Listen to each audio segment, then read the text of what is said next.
More painful than a root canal. Slower than a sloth on lithium. Able to bomb box offices in a single weekend. Look, on the marquee. It's a turd. I can't explain. It's Batman v Superman. Oh. I gotta say that this movie, I hate Batman v Superman with a passion unlike any other movie. I hate it more than any movie I have ever seen in my life. And you've seen it a lot. I've reflected on how many times I've seen this movie.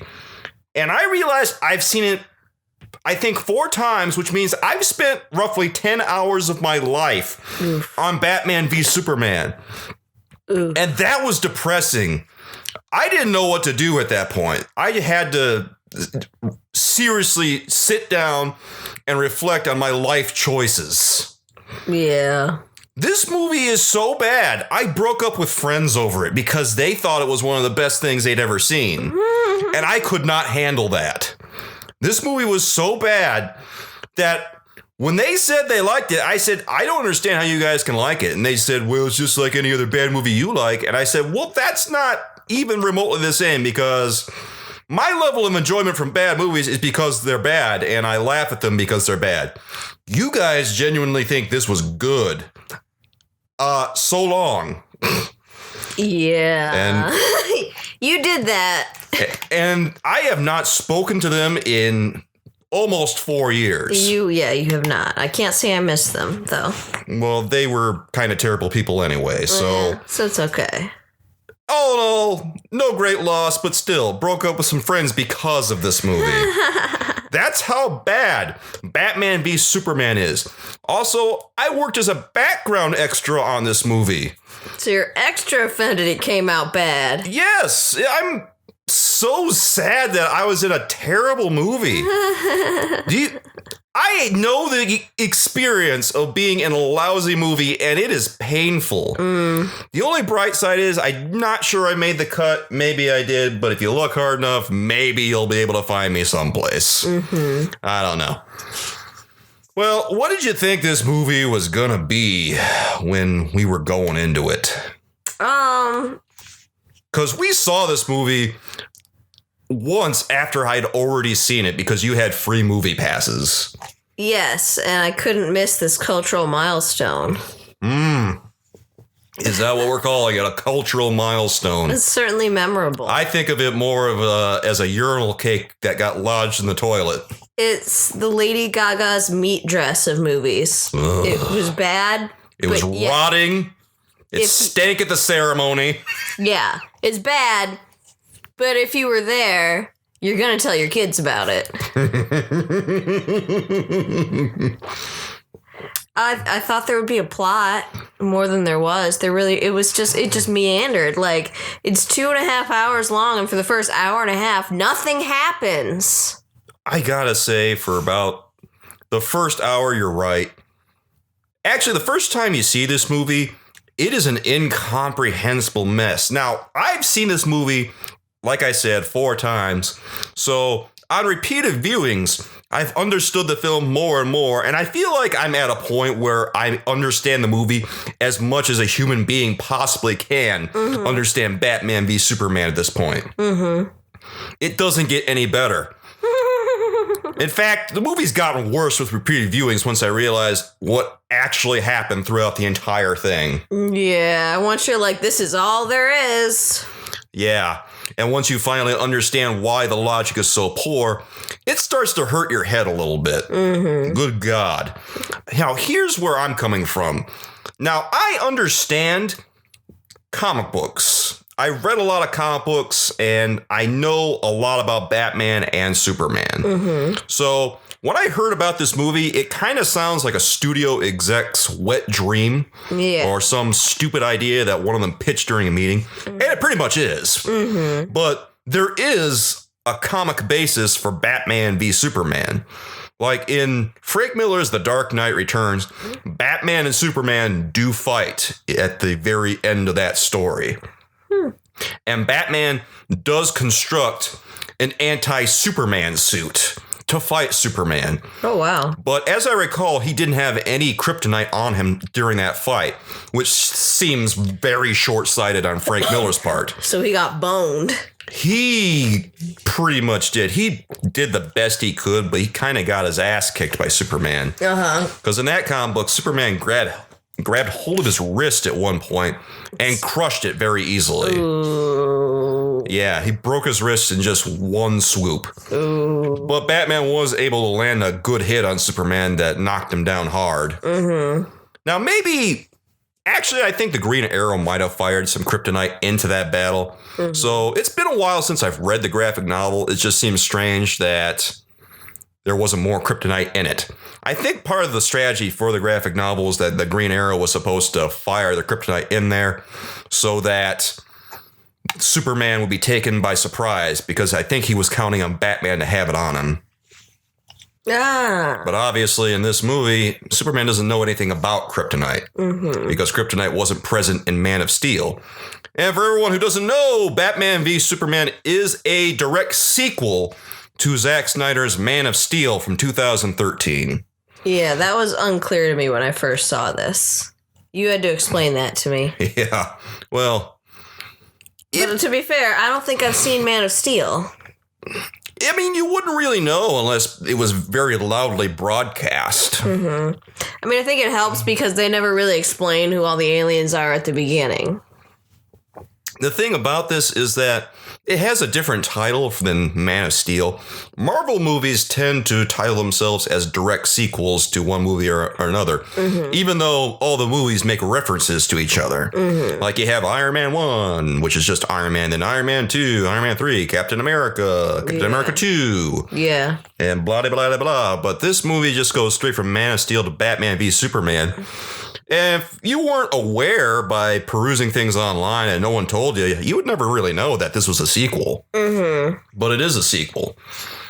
And what I thought the movie was going to be, really, I thought it would be a little bit more Batman v Superman and less everything else. Because there's not that much of a Batman v Superman fight. Yeah. Batman doesn't fight Superman all that much. He fights him for maybe 5 minutes, and I thought the movie would be at least a half-hour fight or so. I thought that was going to be the climax. I thought it would be the big moment of the film, and it really turned out to be anticlimactic in the end. Yeah, you'd think you'd meet them more than like twice. Yeah.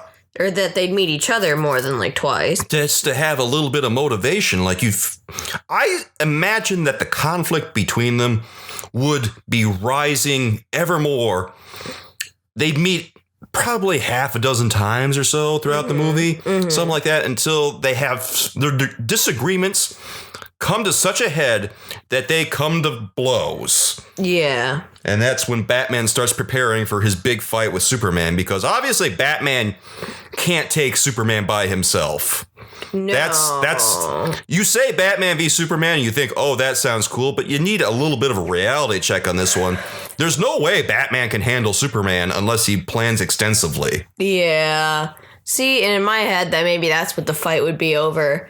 Is like Batman talked too much shit and Superman wants to put him in his place without killing him. But Batman has other ideas, obviously. So, obviously, none of that happened. I secretly hoped that this would be more of like a one-upsmanship type film, like a comedy style film where Batman and Superman poop on each other's stuff all the time. Like Batman goes to the Fortress of Solitude and drops a load. Yep. And Superman goes to the Batcave and smears his all over everything. And it's just like this constant escalation of pooping on each other's stuff until they finally have enough of each other's shit, literally. You're a sick man, Soulkeeper. And there could even be like a comedy bit in the movie where Superman bends over as like a shotgun blast. Oh, okay. I think you're talking about a Deadpool movie. I know. It would be a great bit, wouldn't it? You want a Deadpool, Batman, and Superman. It would be hilarious. That movie would have put asses in seats. It would have sold tickets. I would watch that movie. I would watch it. Warner Brothers should have made that movie instead of whatever this is. Especially if you did like classic Looney Tunes cartoon noises every time they pull one of their pranks on each other. I mean, they got the license to the Looney Tunes music. Why didn't they make it happen? It makes perfect sense because Looney Tunes is Warner Brothers. Okay, yeah, that would be fun. I'd watch your movie. Totally. Continuing the trend of writing a better movie off the top of your head. See, just off the cuff stuff, I pitch it and it works. My God, it is glorious. If only I had all those Daddy Warbucks monies behind me. Oh, yeah. Oh, baby. So, I guess at this point we need to talk about what this movie actually was. And do we? We kind of do. Otherwise, how are people going to know? Otherwise, it was for nothing. We have to warn people about Batman v Superman and it's just abject awfulness. Do you think our podcast is a public service? A little bit.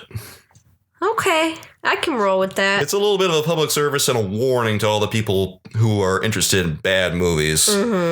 Watch this. Don't watch this, for the love of God, stay away. That kind of thing. Watch literally anything else. I would rather watch a video of myself taking a dump than ever watch Batman v Superman ever again. I mean, at least that would hopefully be a shorter movie. At least it would have an arc. It would have a beginning. It would have a little bit of conflict. It'd have a resolution. And then it'd have a happy ending. It'd even have a little bit of a literal arc in your poop. Ooh, indeed. Coming out curved. Coming out ahead of the curve. Ooh. Clever. This movie kind of meandered throughout the entire beginning. I was kind of surprised by a lot of things that happened, though, even though the logic was kind of meandering and very murky. Like, I thought Ben Affleck was an okay Batman. Yeah, I'm a little sorry that he's not going to be Batman. Like, I'm sorry that this movie came out so poorly that it ruined his love of being Batman. He hated this movie more than he liked being Batman. I'm pretty sure... That's devastating. I'm pretty sure that this movie drove him to drink again. Oh, that's so sad. I think he actually entered rehab not too long after he was Batman. Oh, my God. Because of the poor reviews of Batman and Justice League. I'm pretty sure he entered rehab again because of those two movies. Zack Snyder, you ruined a man's sobriety. You should feel ashamed. I mean, I know where he's coming from, because if I was a big superhero like Batman, of course I'm going to sign on to be Batman. Right. He's probably figuring, oh my God, this is going to be a Marvel Universe type thing. This is going to be huge. And I'm going to be one of the most important superheroes ever. Of course I'm going to do it. Right. And then he actually does it. And my God, it has to be one of the most depressing experiences of his life. Yeah. Poor guy. Because this Batman that we see on the screen is unlike any Batman we've really ever seen before. And he is shockingly cavalier with the way he operates. Yeah, he's super violent. I gotta wonder, he had to have signed the contract before he read the script, right? Because when you read the script and you're like, why is Batman so violent? Well, usually what happens is that they send actors a script and ask them, hey, do you want to do this or do you want to audition for this? They send them at least sides or something, and then they offer them the part. That's usually how scripts go. Scripts are usually already written. And sometimes they do rewrites to suit people while they're on the set and stuff. But did he read it? I don't know if he did or not. Did his agent read it and his agent sucks? Surely he read something as important as this, because superhero movies are kind of a big deal. They're cash cows, baby. Of course he's going to read the script if he gets it, because he'd be a fool not to. Yeah. But then again, someone asked him if he wants to be Batman. He might have said yes, no questions asked. I really have no idea. Supposedly, after he accepted the role of Batman, they told him not to go online and look at any comments about what they were saying about him, because it's not good for your mental health to go and look at that stuff. No, it's not. And he actually did. He said he read one review and then he turned the computer off. And realized they were right. This was a mistake. Bad move. Retreat. So his acting wasn't even bad. It's not his fault. It really is not Ben Affleck's fault that he is just this cavalier Batman playing fire with his identity and stuff. Yeah. Like, you know, he's running throughout Metropolis at the beginning of the movie, driving like, you know, a bat out of hell. Yeah, like he's on a closed race course. Jesus Christ. And, you know, Bruce Wayne is a billionaire. People recognize this guy. Right? You don't just smash up your Lamborghini. I know that his employees are probably important to him, or at least that's how they portray him in the movie. Mm-hmm. But still, he's a billionaire. He's a public figure. He can't be going around all willy-nilly and playing it fast and loose with his identity.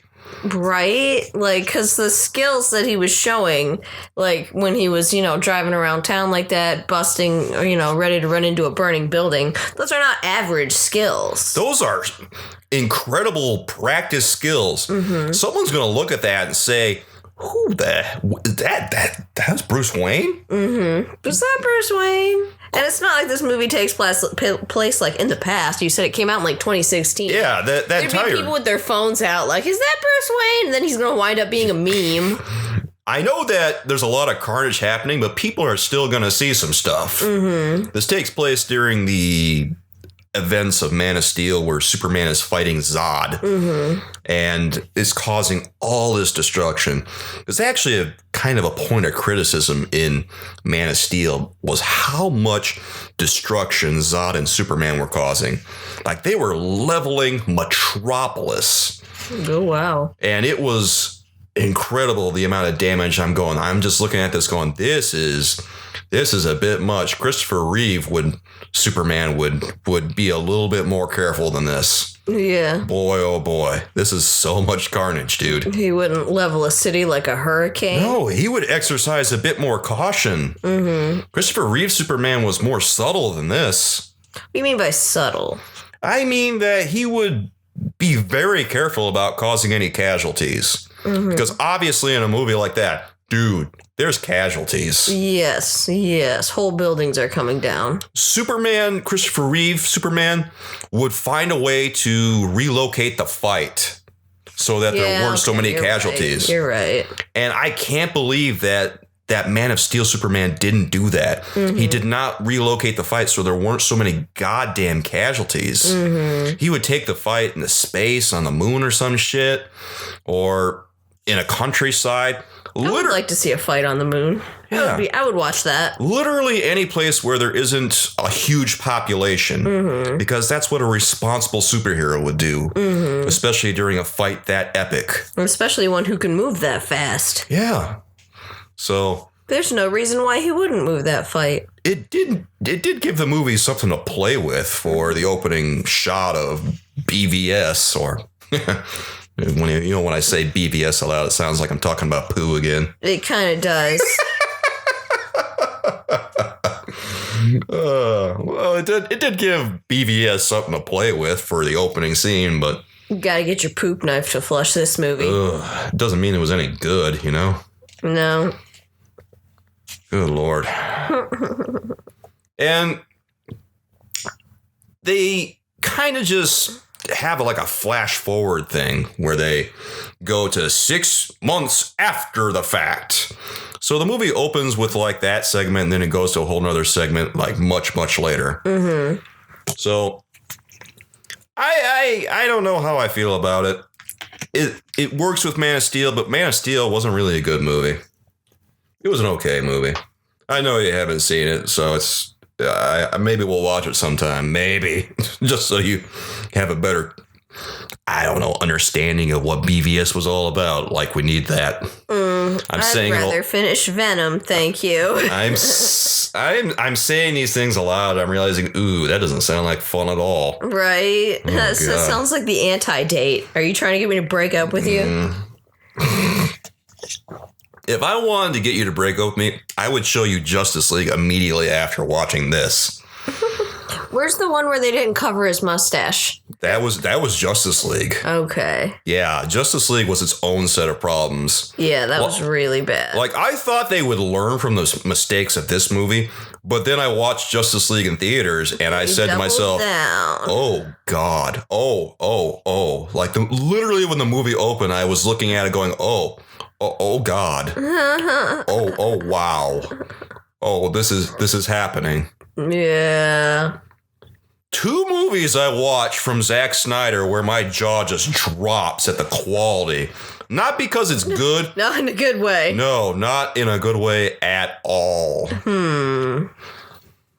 I know that we praise Ben Affleck's Batman, but I gotta say his Batman felt weirdly sexual in this movie. It did. Why was he taking like a perverse pleasure in hurting people? He was like branding them and shit, shooting people, pistol whipping people. What the fuck was with the Bat brand? Right? The Bat brand was the most unsettling part of this movie, I thought. He had to make that, and then every time he went out, he chose, instead of like a useful weapon, I'm gonna take up space carrying this.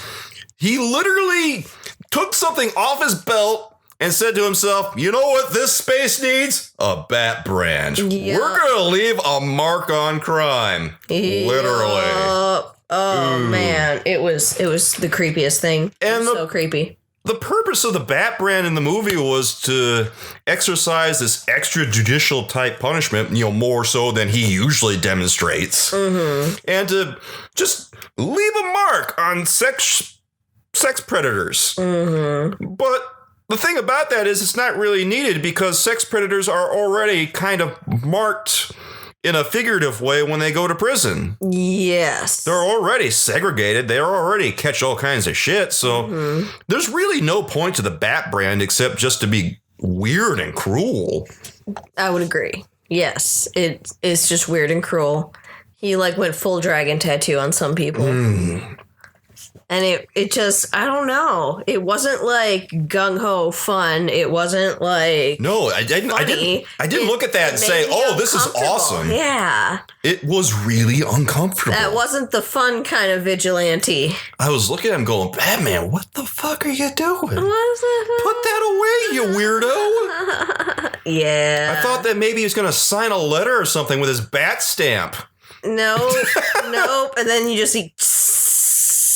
Instead, he signs flesh. Yeah. Jesus Christ. Yeah. And the other thing is that at the end of the movie, he visits Lex Luthor with his Bat brand in hand. Yeah. And it feels even more sexual when he does it because he pulls it out. And he says, I don't remember what exactly was his, but he implies he's going to mark Lex Luthor. He's got this look on his face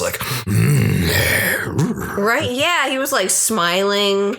His eyebrows were raised. And the guy he's talking to is behind bars. He can't get away. He's like a caged animal, right? Felt like this sadistic bear on top of a twink. Yeah. Jesus, dude. Bruce Wayne was hard under his bat suit. The reason he stands in the shadows is that so no one can see his bulge.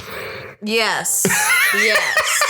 And we were talking earlier about how he's an older Batman. This is why he's staying in the game.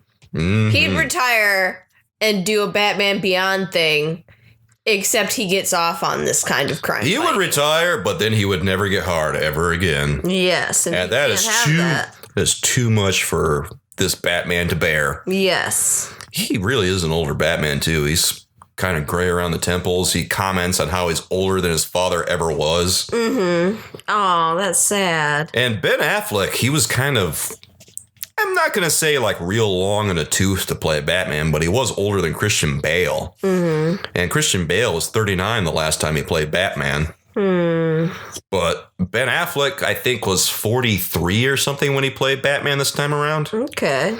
Maybe 45. I don't know. 43 and 45, somewhere around there. Point is, he's not going to be able to be Batman for a very long time. Yeah. Because Batman is kind of like being a pro wrestler. There's a shelf life on being Batman due to the physicality of the role. Yes.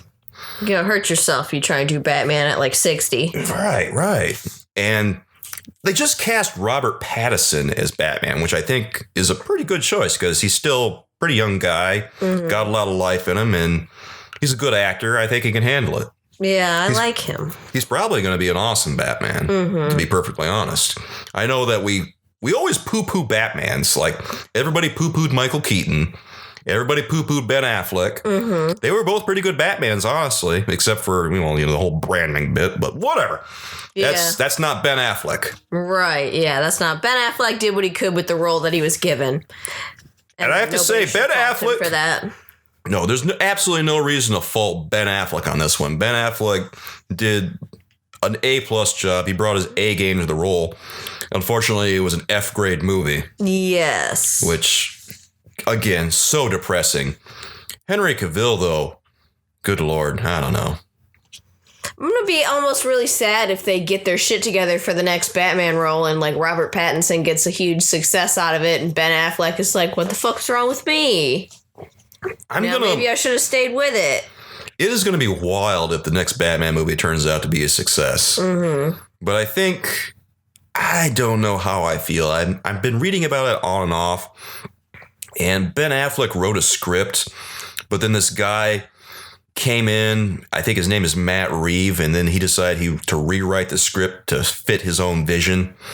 And I'm kind of just I'm sitting over here thinking, you rewrote a script that Ben Affleck wrote? There's one thing that Ben Affleck is known for, especially, and that's being an awesome writer. Yes. He's incredibly talented. I'm kind of the opinion that if Ben Affleck handed you a script, you should probably use it. Oh, yeah. Definitely. You're dumbass if you don't. We're talking about the guy who wrote Good Will Hunting, one of the guys. Mm-hmm.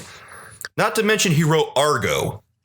Oh, yeah, he did write that. He wrote Argo, and he's probably written a bunch of other stuff that I'm not even thinking of right now. Mm-hmm. But the point is that Ben Affleck is an awesome writer. Yes, he's incredibly talented. I don't know anything about Matt Reeves. Maybe he's a really talented guy, but this just seems like a really bad decision when I first hear about it. Yeah, I mean, Matt Reeves can be great, but that doesn't mean that he's Ben Affleck. No.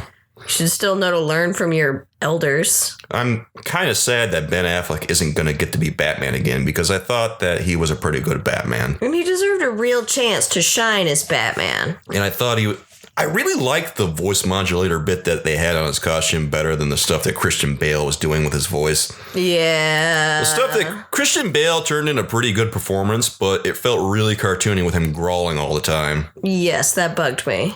I was able to get over it and still enjoy the movies, but let's be real. It always made me giggle. It kind of took away from some of the fear of certain moments. Why couldn't he have incorporated some voice modulation onto his costume to change his voice instead of just growling all the time like he's Grover or something? Yeah. That was pretty goofy watching those movies, but still, they were pretty decent movies. The Dark Knight Rises accepted. I hate that movie. It was like, when, was it Michael Keaton Batman that could not turn his neck? Oh, yeah. It's that level of goofy. That was pretty silly, but again, Michael Keaton made it work. Yes. I remember watching Batman when I was a kid and thinking how dramatic Michael Keaton looked every time he turned his whole body like that.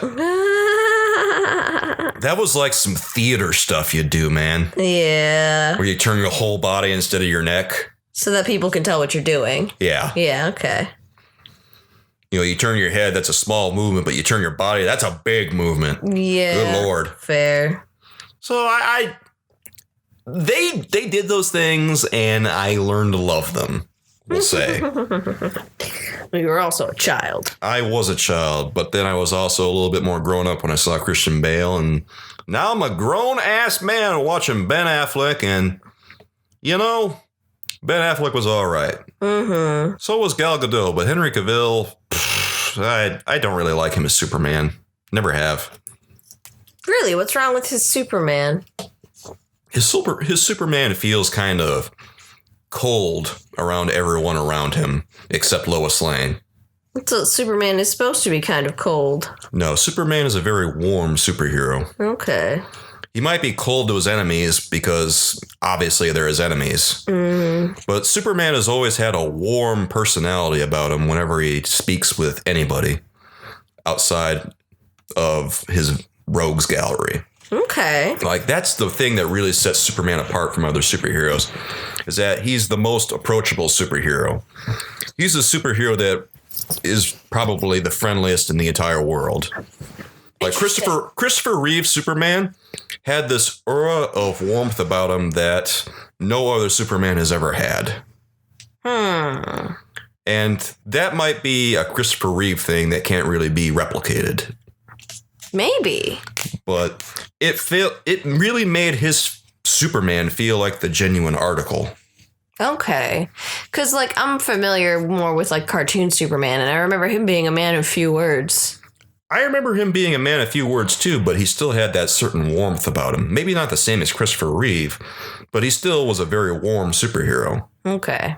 Even on the cartoon. These other Supermans, though, they just don't have it. They look okay. Mm-hmm. They got these chiseled looks and everything, but they don't have the personality going. And the personality for me is what really sells it. What sets him apart. Yeah. Yeah. Okay. That's fair. Christopher Reeve was just the perfect storm of every element you could get. He's jacking off to Christopher Reeve right now. A little bit, because Christopher Reeve was just perfect. It doesn't get any better than Christopher Reeve as Superman. Good God.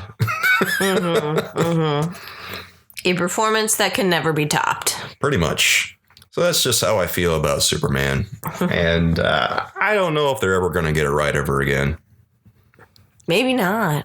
Maybe they should try making a different movie. I don't know why the hell it's so much harder to do Superman than it is Batman.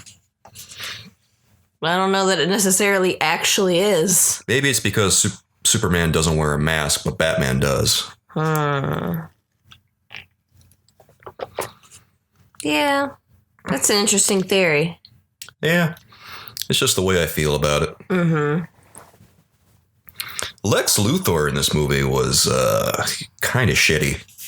Yeah, he was kind of a goofy motherfucker. He was nothing like I remember him being. He was really all over the place. I couldn't figure out what his motivations were, you know? Yeah, he was just like evil for the sake of evil. And he was so scatterbrained. He had this manic feel about him that didn't feel like Lex Luthor at all. Yeah, Lex Luthor, when I think of him, I think like calm, collected, suave, like charming villain. Yeah, you think of Lex Luthor, right? And you think of this guy who's got it going. Yeah. He's smooth talking. He's a smooth talking sumbitch. Mm-hmm. He can convince anyone of anything. And if you can't convince him, he can pay him. Mm-hmm. And he's a planner. Yeah, he's greasing the palms of everybody. He's smooth talking them. He's got a plan for his backup plans for his backup plans. Yep, exactly. He's pretty much the Batman of supervillains. Except he don't need a mask. Yeah. All he needs is his cash. Yes. And he's got a lot of it. Is his mask. Yeah. Definitely his shield. And sometimes also his sword. And you know what? Guys like Superman, superheroes, they don't scare Lex Luthor. He ain't afraid of nothing. Yeah, it's eerie. He really should be afraid because Superman could squash him. But he stands face to face with Superman and he doesn't feel a lick of fear. Yeah, he's a man who's never been afraid of anything in his life, even though sometimes he should be. He's got, like, I don't know. He's like sociopathic that way. And Jesse Eisenberg's Lex Luthor has none of these qualities. I feel like I'm watching some kid that was pulled from maybe The Social Network or something. That movie that Jesse Eisenberg was in. Yeah. And it sucks. I don't like it. He doesn't know how to give a speech. He sucks at public speaking. Yeah, even within the context like of the movie, Lex Luthor is giving a speech and they pan through the audience and the whole audience looks uncomfortable. Like not like here's this fun, weird, eccentric millionaire. Like somebody should check this guy's basement. If he commits a crime, he is going to be suspect number one. Yes. That's the problem here. The thing about the real Lex Luthor is that if he does commit a crime, he's the very last suspect on the list. Yeah. Because he's already got a long line of patsies in front of him. Mm-hmm. He's got a good alibi and an excellent lawyer. He, you don't go to Lex Luthor without a warrant. Absolutely not. And a career death wish. Literally, it's what he does.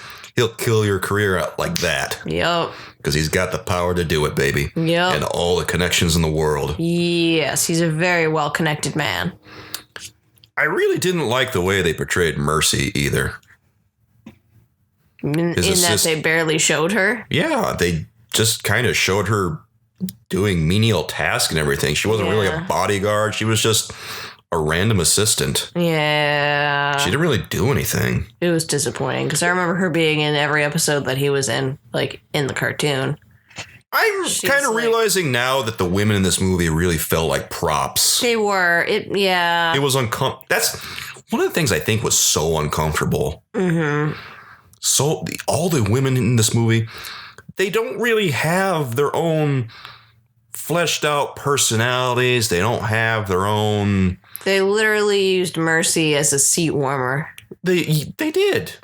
Go in there, keep my seat, make sure nobody takes my seat. Yeah. That's what you pay your highly trained, assassin employee for. And then they just blew her up. Yup. Jesus Christ, dude. They blew her up. Yup.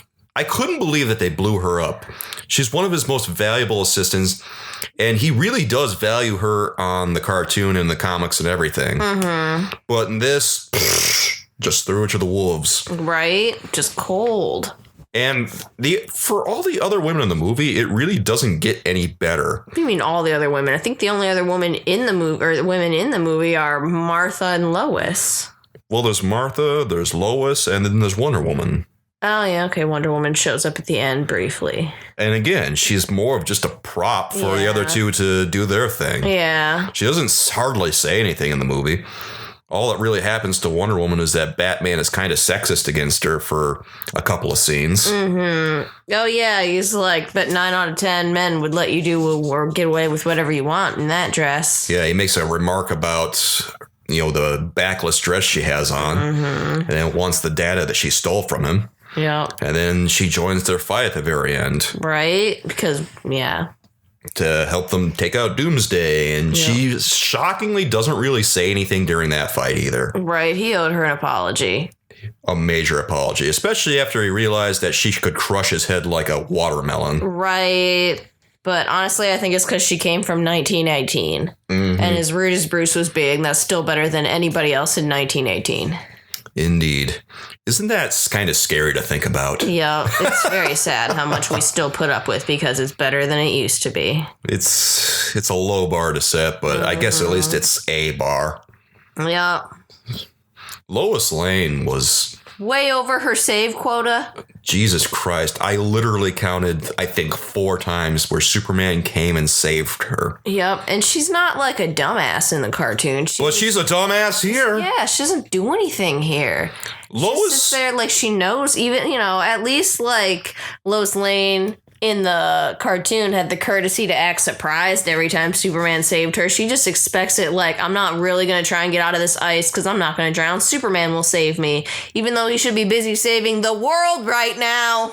He's literally in the midst of one of the biggest fights in comic book movies ever. Of a fight with someone named Doomsday. A catastrophic fight against this terrible thing of destruction. Yep. And he has to take the time to break into this building that's collapsed and save her from a puddle she jumped in to retrieve the weapon that she threw in there in the first place. Yep, because she didn't think things through, even though she's a reporter and that's her job.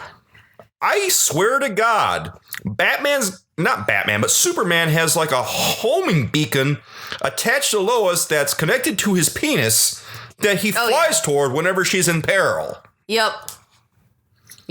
Because it seems awfully convenient that he's able to save her so readily and so often. Mm-hmm. He literally flies across the world to save her in the desert of whatever country they're in. I don't remember.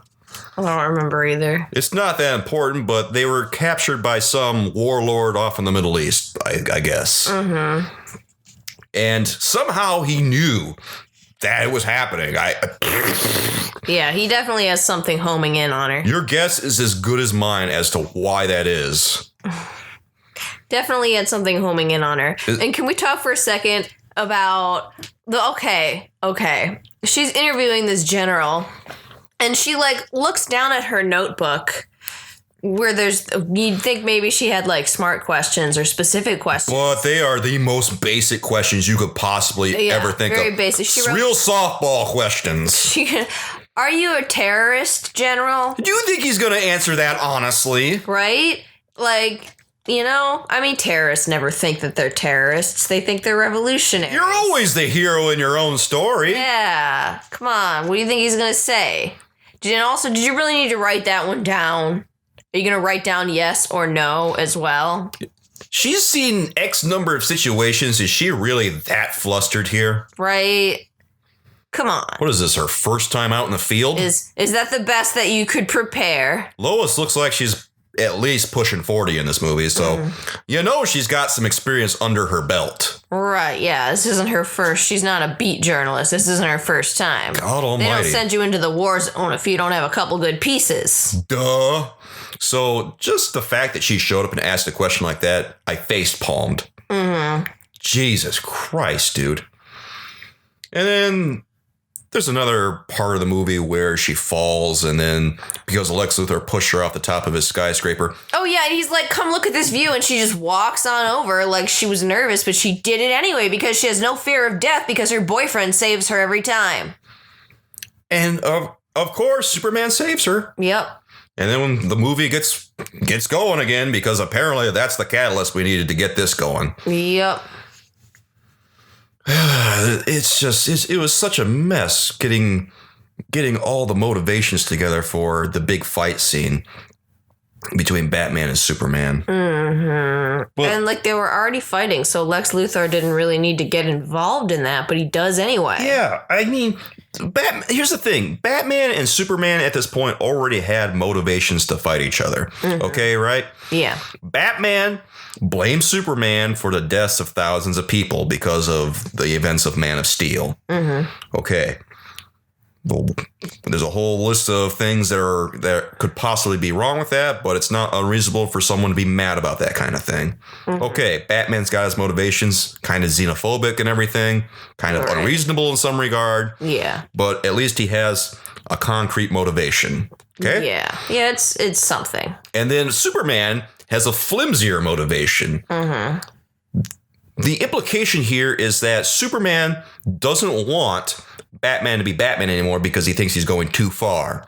Because throughout the movie, Superman's character, Clark Kent, his alter ego, is doing a bunch of research into Gotham City and the Batman and all that business. And he feels that the Batman is too much, too violent, too everything. Now, they both think the other one is too cavalier with human life, and they're both doing some pretty, Batman is thinking Superman is too callous with human life when he's branding people. Superman thinks Batman is too callous with human life when he's being charged with war crimes. I really felt that Superman's motivation here was too thinly developed. And I suspect that's why they brought in Lex Luthor into the plot here, to hedge up and shore up that motivation. Okay. But the thing is, they should have explored his frustration with Batman's character more often. More than they did. Because they only briefly explained it or explored it.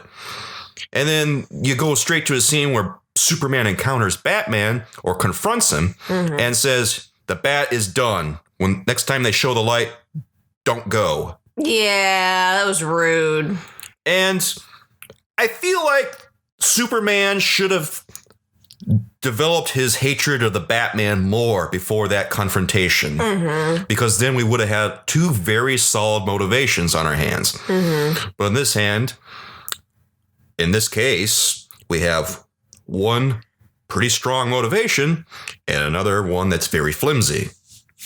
So what do? They don't do the obvious thing and just rewrite the script a little bit to give Superman stronger motivation. Fuck editing. They shore things up by bringing in Lex Luthor to give him a little bit of a push to really motivate him to go into that fight. Right. What does Lex Luthor do? He pushes his woman over the side of the building. Evil.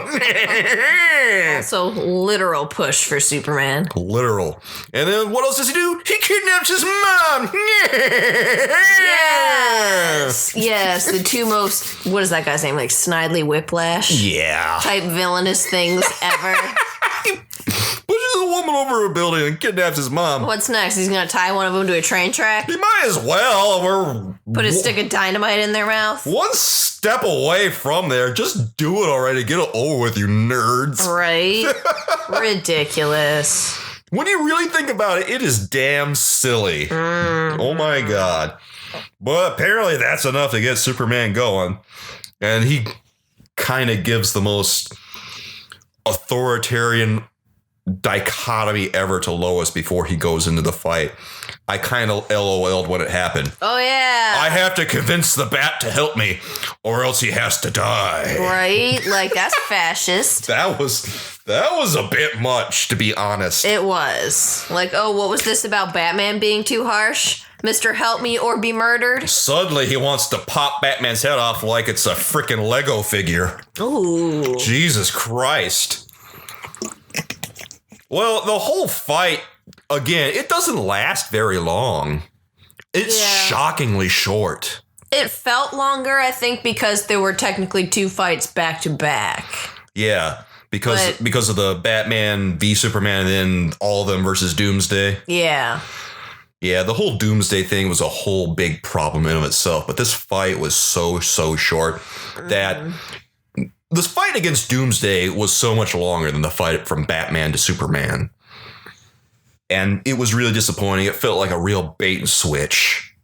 And I guess that's another thing I really don't like about it, is because I felt like I got cheated out of the main attraction here. Yeah, that's fair. Which is Batman v Superman. Right. They really didn't fight each other that long. This should have been such an epic battle. But it wasn't. It really lost a lot of the wind out of its sails pretty quickly. Yeah. As soon as Batman fires kryptonite at Superman, that's pretty much when the fight's over. Yeah, pretty much. And then he's just kind of like teabagging him for a while, basically. I mean, really, how is Superman supposed to fight back against kryptonite? He can't. He can't. And the kryptonite that he's hit with in this movie is affecting him very strongly. Perhaps even more so than traditionally depicted.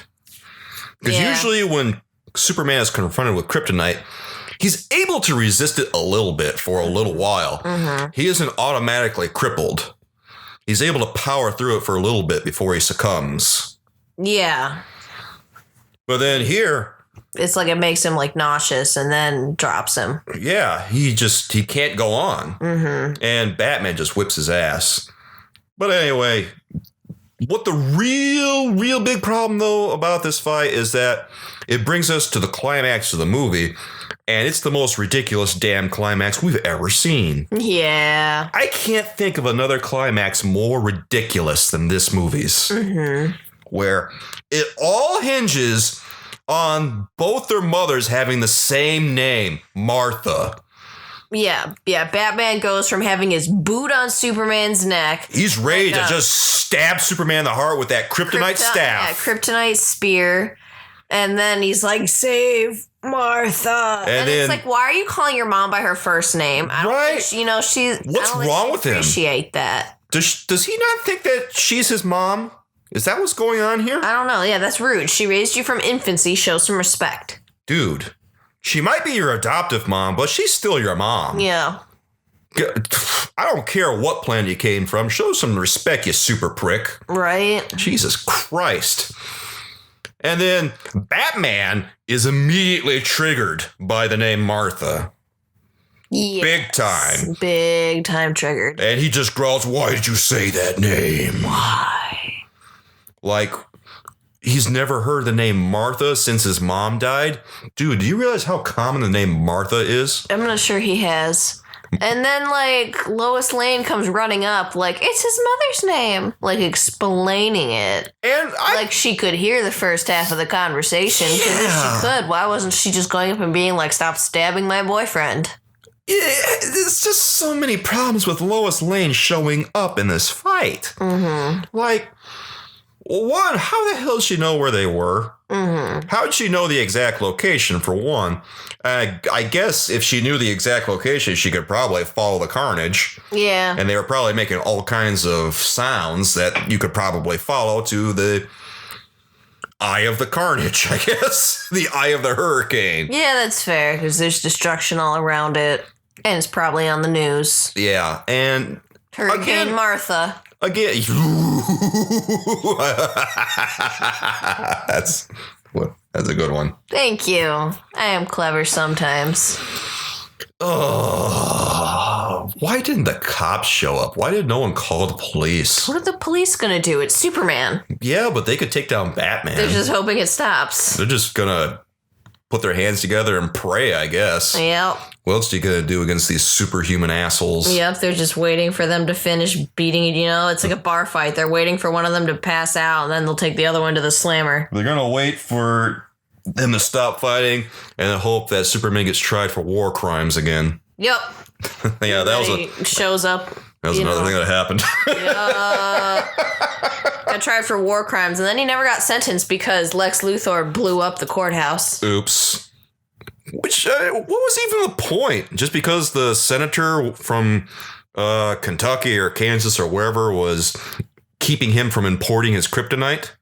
Oh yeah, was that what was going on? Yeah, stop her deciding vote. Yeah, she was not going to let him import the kryptonite that he wanted. Mm-hmm. That was a really public way. You know, whatever happened to hiring an assassin and having her throat slit?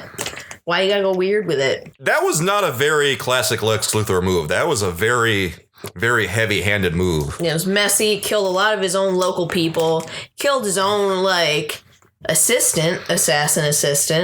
Yeah, I mean, why are you going to go in and just do in all your friends like that? He had a lot of connections there that they kind of just got rid of in one fell swoop. Yep. And again, that's not really a Lex Luthor move. That's not. It's not. That's not cool. It's not. It's not. It's unbalanced and short-sighted. And he went to prison for it. Yeah, they connected it to him, and shockingly, he went to jail because of it. Oops. Yeah. Oh, yeah, okay. And the way that he got his bomb in is, there was this guy at the beginning of the movie who loses his legs in this building collapse because, he worked at the Wayne Towers that collapsed. And so he's, feeling, I don't know, he blames Bruce Wayne for this for some reason. Keeps sending back his settlement check. He sends them back with these notes on them that say, "You let your family die and I won't let you forget," and all this stuff. And I'm just thinking, why are you sending back your checks? Bruce Wayne didn't do anything to you. Right. He kept his promise to you. Yep. He said he was going to support you, and he is. Cash those checks, man. You got to live. Yep, but he doesn't.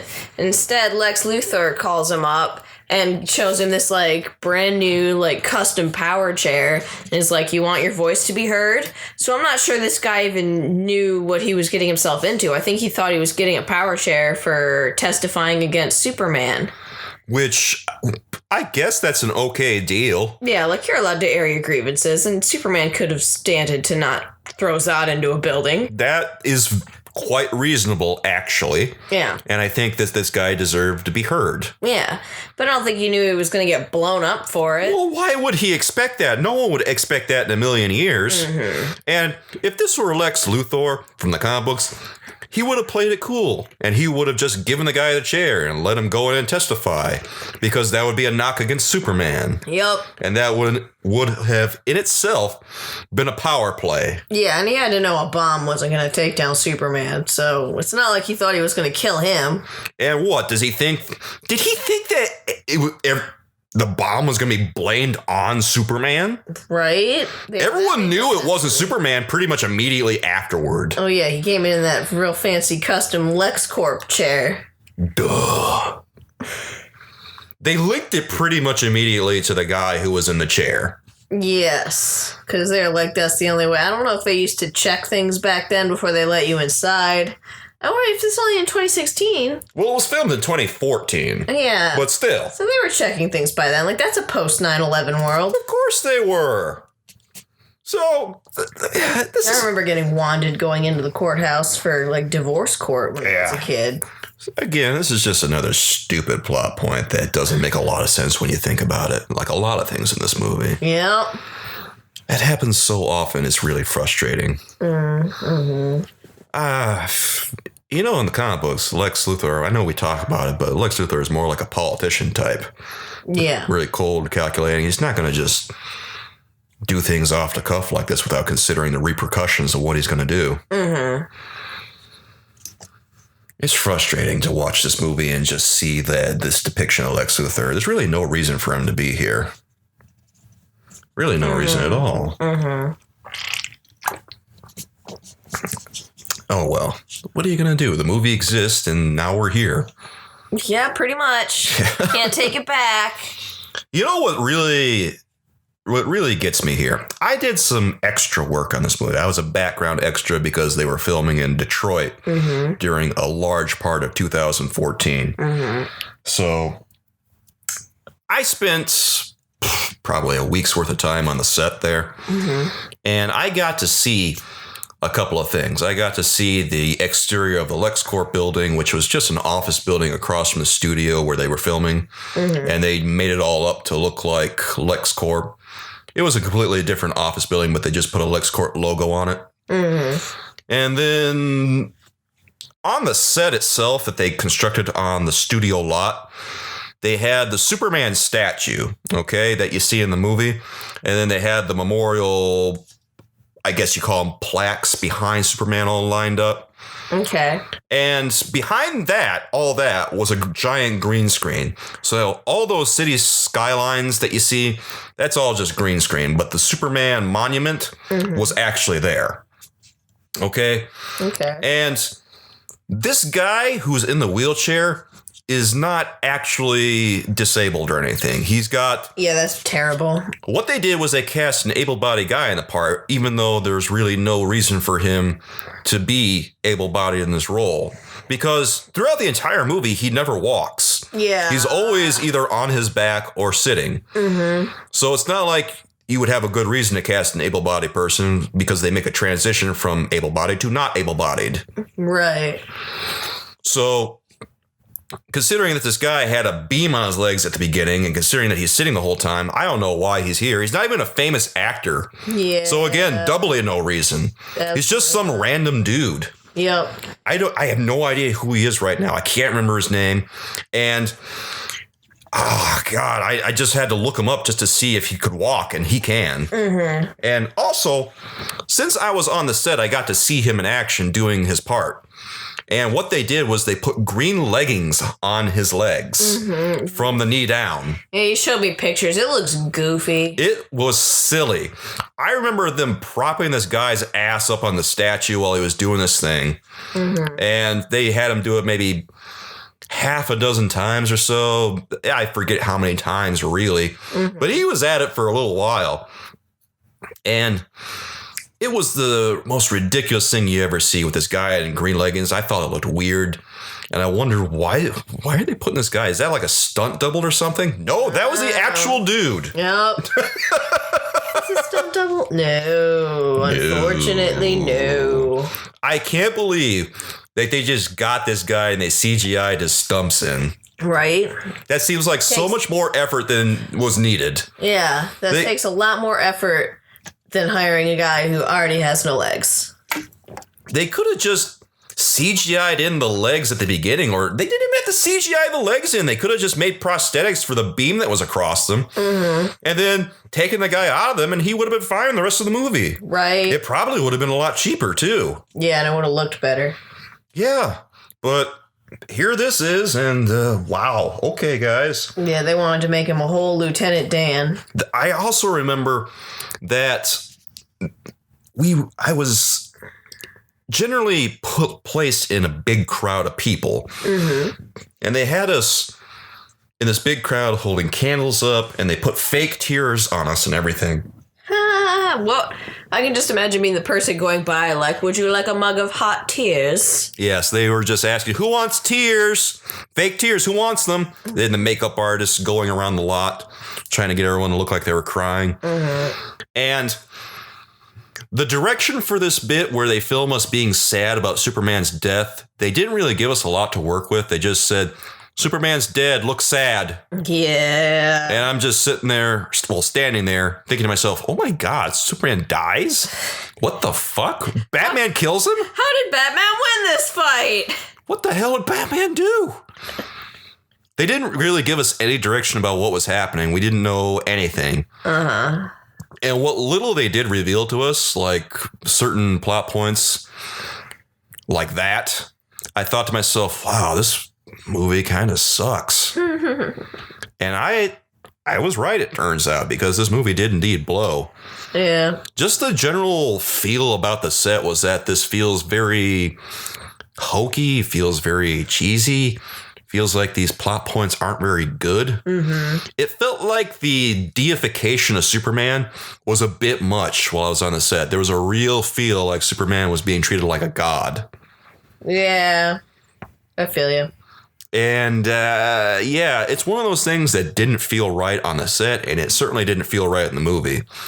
Mm-hmm. Zack Snyder was actually present during one of the scenes where the crowd was all gathered together, and he came up onto the steps that were constructed because we were all standing on the steps of the monument. Mm-hmm. I think that the monument might have been covered with a green screen. It might not have been. I don't remember. But Zack Snyder was definitely there, and he was overlooking everybody to make sure he got the shots that he wanted. And since he was present, I kind of was wondering why he wasn't giving the direction himself to the crowd. Because that's not his strong point. Obviously. The movie might be better for him not giving his direction to the crowd. You know, the thing about Zack Snyder is that he constructs these incredible visuals. Mm-hmm. But as far as actually directing a movie, he sucks. Mm-hmm. He's far better suited to an art department than he actually is directing a movie. Yeah, okay. And I can see that. The only reason that the movies 300 and Watchmen were as good as they were is because he already had a pre-written story already storyboarded for him in the form of a graphic novel. Mm-hmm. Whereas you got Man of Steel and you got Batman v Superman, you got Justice League. Mm-hmm. These are all stories that had to be created before they were filmed. Okay. Because we're pulling from, 80 years of history or something? Yeah. So he doesn't have those contained stories to work with. They have to be created, and then he has to film them. But if he's helping create them, then it turns out, this guy doesn't know how to write. Yeah, he can't write. He's got no concept of time passing, so everything's all spaced out funny. Yeah, so... And too much happens in the end and not enough in the beginning. So then we get this stuff, and it's a wonder that he was able to create the other two. Uh-huh. I think it's what you said. He's already had a script written for that one. So obviously, creating an original work is not his strong suit. Yeah, okay. But if you want an art director, I mean, this is your guy. Because his shots were absolutely beautiful. Uh-huh. It's like the guy who did Saving Christmas. He can direct a competent music video, but don't leave him in charge of your Christmas film. Oh, for God's sakes, yes. It is unbelievable how some people have these talents in one area, but you place them in another area and they fail catastrophically. Mm-hmm.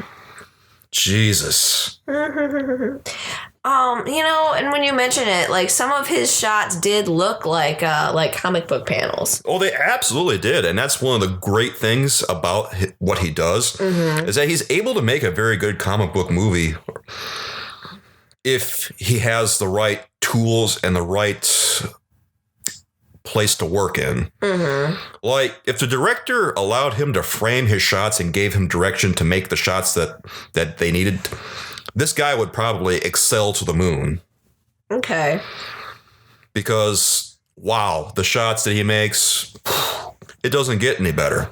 I think that's why a lot of people like this movie, is because he makes such beautiful comic book style shots. Yeah, like there's one in particular right at the beginning, where Batman he's having his flashback to his parents dying, and like the mugger who shoots his parents like puts the gun like to his mom's chest and pulls it back, and it like stretches out her pearl necklace, and when he shoots the gun, like the kickback or like the little clicky thing at top that like discharges the bullet breaks her necklace. Oh, absolutely. That was just beautiful. Yeah, that was very well done. I really thought that was super, super professional. Or like that part right after, like where the bats are like flying him out of the cave hole thing that he fell in. Like that angle where it comes up at him. That felt very comic booky. And even filming the action scenes seemed very, very well done compared to all these other movies that you see, where the camera seems like it's really jerky on a lot of action films and stuff. But in Batman v Superman, the action scenes seem to really display the action. Yeah. Unlike other action movies. Yeah, they're like the right amount of far away or close up. They're always from dynamic angles. They don't follow too fast. I didn't get nauseous watching this movie. Yeah, so in that regard, I mean, well done. Mm-hmm. But the problem here is that it's all style over substance. Yeah. And that's really the only way you can look at this movie and actually enjoy it is if you value visuals more than you do plot construction or logic. Mm-hmm. Because when you really look at the logic of this movie and you actually watch the movie, it might be beautifully shot, but it doesn't make any sense. Yeah, that's fair. So just because of that, this movie blows, man. Mm-hmm. It's the most beautiful piece of shit ever seen. I really polished that turd, but underneath a shiny surface, it is still a turd. Yeah, I mean, it's still shit. I'm sorry.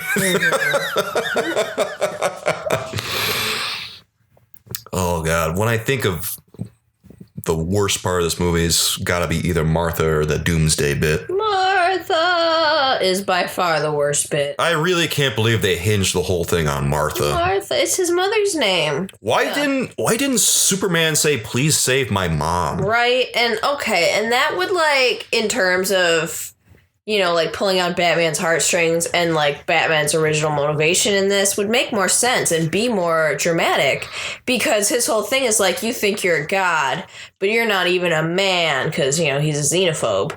But if it's like, you know, save my mom, then he can be like, oh, you're not this like godlike creature. You know, you came here as a baby and you have a mommy that you worry about just like the rest of us. There was a real other vibe about the way that Batman was approaching Superman, like a real xenophobia, racism vibe. Yep. And I feel like this movie would have had a better climax here if Superman had just said, "Please save my mom," and it would have been simple. Yeah. It would have tugged on everybody's heartstrings. Mm-hmm. Batman would have looked at what he was doing and said, "Oh God." Right. Oh God. Oh, I'm a monster. What am I doing here? Mm-hmm. This could have been a moment for self-reflection on toxic masculinity. Yeah. It would have been a moment of realization. It just would have been simple. It didn't have to be all convoluted and complex and all this nonsense by having both their moms have the same name. Mm-hmm. I know it's a thing in the comics, but you don't have to reference it here because it's stupid. Mm-hmm. Yeah. And you actually told me about a piece of trivia that you found. We're not sure if it's true or not, but Zack Snyder, I think you said, actually wanted to have them have the same mother. Yeah, wanted the mom to be the same person. Wanted it to actually be the same Martha. I was taken aback when I heard that. Mm-hmm. And you brought up to me. I never heard that one before, and I don't know where you found it, but after watching this scene, it sounds plausible. Yeah. Because it seems like something Zack Snyder would do. Yeah, doesn't it? I think that somebody had to tell him like how much shit that would involve like changing within their universes to make that even possible on a timeline way. That there's so much wrong with that idea that it's hard to describe. Mm-hmm. Martha would have to go from one family to another. She'd have to leave one family, join another, live a double life or something in order for that to happen. Right? I should be leading like a badass double life where all of the kids she's raised turn out to be superheroes. What's she gonna do? Live in the country and then go take a hike and join Thomas Wayne in Gotham because he made her an offer she couldn't refuse? Yeah, I don't know. I don't even know how that would work because Martha already was a character in Man of Steel and she was his only parent for the longest time. Yeah, she would have to have like faked her own death to get away from Bruce Wayne and his dad to go live with Superman's dad. Superman. God, I don't remember his dad's name. It's not important. Don't worry about it. Yeah. Something Kent. Yes, Mr. Kent. Kent Sr. Kent Sr., yes. Wow. Right, and so then Batman could be, like, offended because why did my mommy leave me to go raise you? Oh, and Ben Affleck, I think, is a little older than Henry Cavill in this. Yeah, so, he is older. You could do that. That's the only way that this would have worked. But then Martha would be kind of a badass villain herself. Why did you leave me? Why don't you love me? And then when he goes to save her, he could be having like a little personal crisis about whether or not he should save her because she abandoned him. But that's not what they did. That's not what they did. They obviously went the other way, which was probably the better way. But then they also kept this climax where I really think that this was something they left in that was still a reference to his prior idea. Yeah. Because it's so ridiculous. And it's so mind-bogglingly stupid. Yes, and it is, and then they do it very dramatically. Like, he asks a couple of times, why did you, or he says a couple of times, save Martha, we gotta save Martha. And then Batman says a couple of times, why did you say that name? And he gets increasingly angry. Why did you say that name? It would be like anyone flipping out because they hear their parents' name. Right? Who flips out because they hear their parents' name? Especially if it's really common. Yep. Now, if it's some unusual name or something, I guess I could see it, but it's not like Martha is. God, I don't even know what a good name would be, but it's really common is the point. Yeah. It's not exactly like Sunshine Megatron. Exactly. Why did you say that name? That would be weird. Yeah. That would be a good point to reference. Yeah. But no, this happened, and God help us for it. Yes, this was utterly baffling. And the kindergartners understand that their parents have the same names as other people. Yeah. At some point, you realize, oh, other people have the same name as me, and oh, my parents too. Well, Yep. Didn't know that. Okay, moving on with life. Yep. So that's really the level here that we're talking about here. Batman is on the intellectual level of a kindergartner. Yes. Which might explain why he's so cavalier with his identity. When I started school and met other people with siblings, I found out that not everybody's parents names all their kids with the same first letter. Ooh, that must have been shocking. It was, I asked my friend when she tells me her sister's name, and I was like, but that doesn't start with, the letter that her name starts with. And she's like, that's very observant of you. Because she hadn't met my siblings yet, so she didn't know that we all start with the same letter. And she's just like, that's right, they don't. Yes, it took us a minute to establish, what I thought versus what there actually is. We learned things about each other that day. It was quite a moment. Indeed. Really changed my worldview. You know what? What I think the other worst part of this movie is? What? It's gotta be the Doomsday bit. It has to be. Yeah, I mean, the Doomsday bit doesn't bother me as much as it bothers you because I'm not familiar with Doomsday. It just felt like it was really shoehorned in. Yeah, that's what bugs me is they just got done with what should have been their standalone dramatic piece and the titular part of the movie, and then they bring this other thing in that really hasn't, we haven't had any time emotionally to build up for this. That's my main criticism for this. I'm willing to forget about the fact that this is kind of just throwing an entire plot line that they used in the comic books called The Death and Return of Superman. Mm-hmm. And they just shoehorned it into the last 30 minutes of this movie. Mm-hmm. I'm willing to forget about all that. Well, it makes one of us.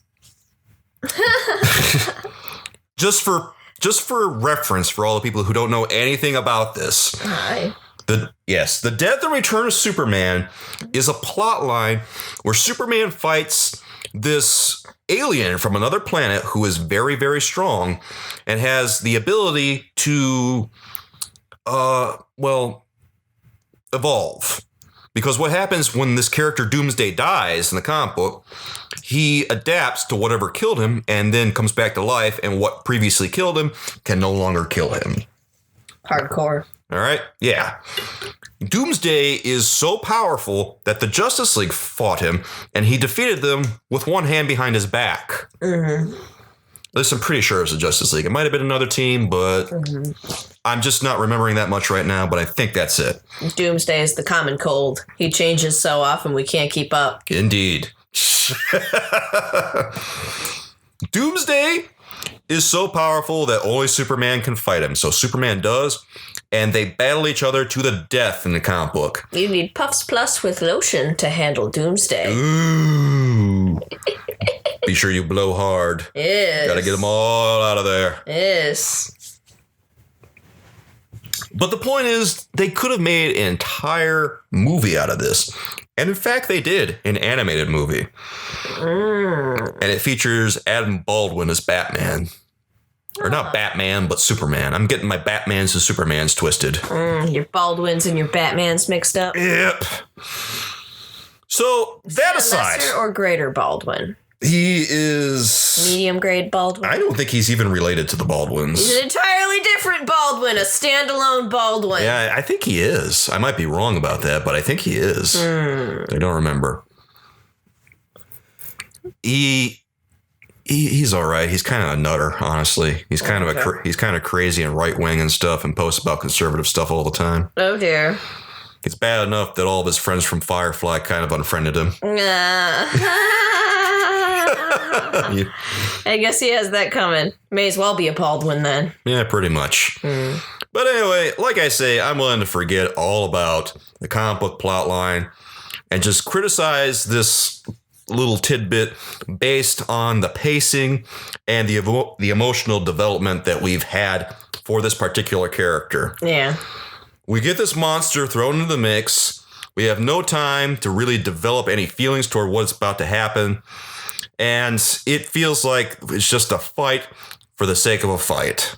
Yeah, okay. And they make Doomsday in this. Lex Luthor kind of makes Doomsday by he finds the Kryptonian crash site, commandeers the ship. He cuts off Zod's fingerprints and gets onto the ship and just asks him, because I guess it's got no security, would you like to assume command?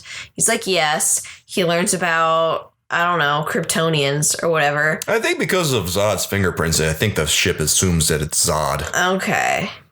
And but we must know it's not him when he puts the dead body in the water. Yeah. He puts Zod's dead body in the, alien water. There's a lot of things wrong with this. Cuts his hand, drips some blood on it, and they're like, this is against protocol. This is against the Kryptonian Geneva Conventions. And they're like... Pretty much. The movie actually said, we are never allowed to bring Zod back to life ever again by law. Yeah, specifically this person has caused so much pain and destruction that we are forbidden from reanimating him. And only him. Yes, him specifically. He's like, do you see the Krypton Council here? Neither do I. Do it. And the ship kind of says, well, good point. Right? So they do it, but okay, Zod looks like a human because he's Michael Shannon. Poor Michael Shannon.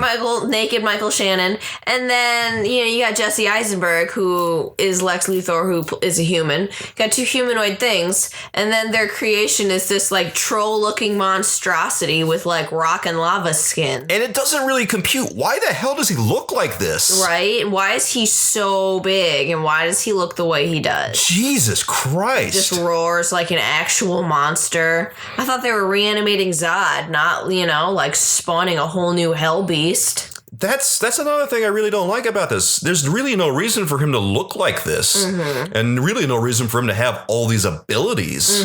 Because Zod didn't have any of these abilities. These are all this is just an entirely new character they put in here for no reason. Yeah, he just sucks up energy like a black hole and then he can spit it back out at you. Yeah, that's his great power in this. Instead of evolving, he still evolves, but instead he takes all the energy in like a vacuum and just throws it back out at you. And then he, I guess, changes or something. It didn't really seem like he changed right off the bat.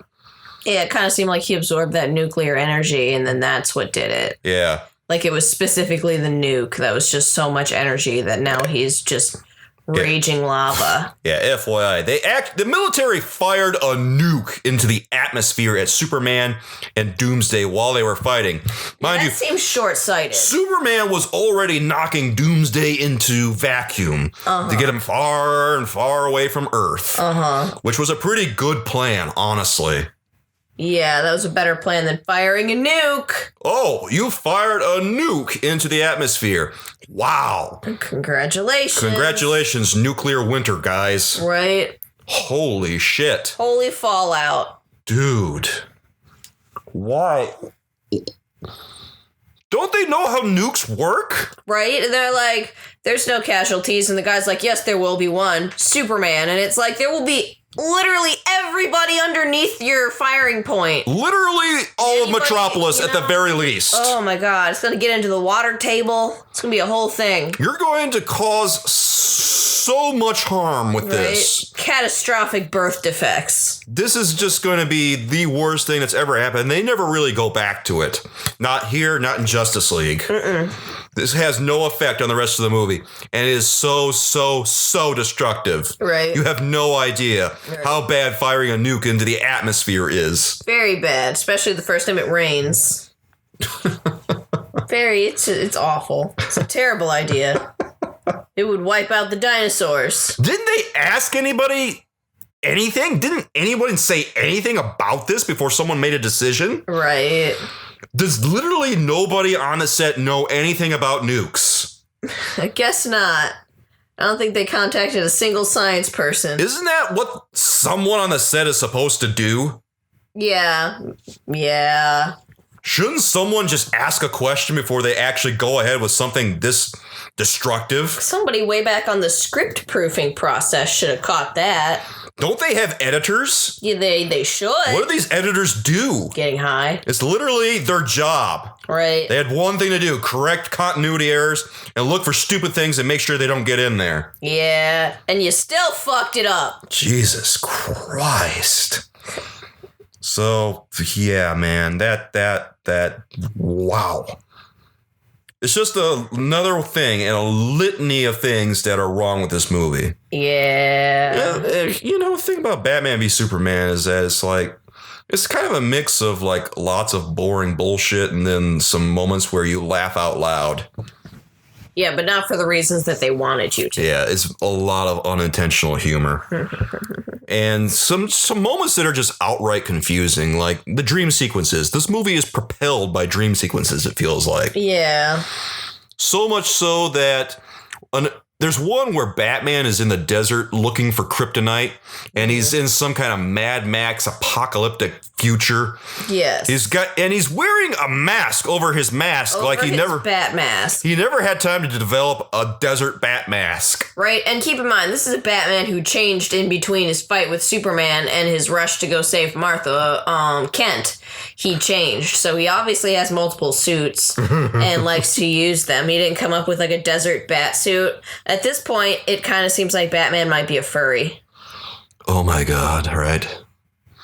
He did have time during his desert warfare outfit to cook up some cargo pants, though. Yes. Had time enough for that, am I right? He's a stylish furry. He's got to stay fashionable in post-apocalyptic Superman-ruled world.